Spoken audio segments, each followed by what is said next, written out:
دوستان خوش اومدید به این ویدیو جدید. امروز میخوایم قطعه مالاگوئنا از خوان مارتین یاد بگیریم. خیلی قطعه قشنگ و آسونیه. ما باید برای انجام این قطعه به 2 تا آکورد نیاز داریم.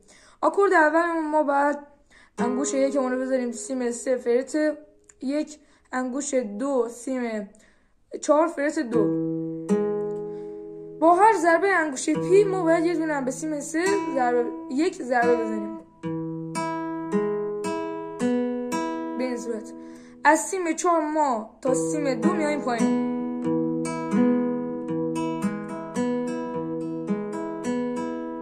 دوبار این فرایند بعد انجام بشه.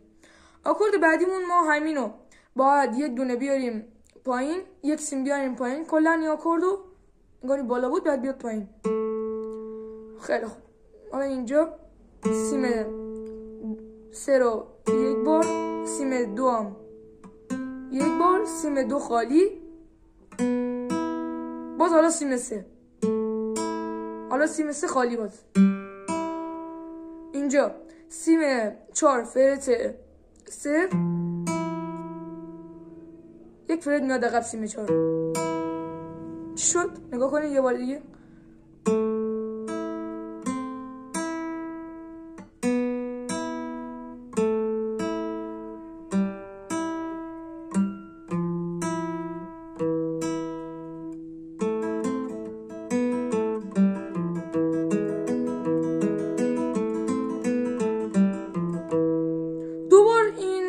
از اولش باید بزنیم کلا تا قطعه کامل بشه.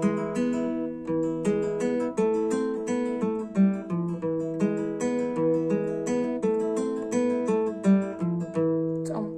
لایک و سابسکرایب یادتون نشه تا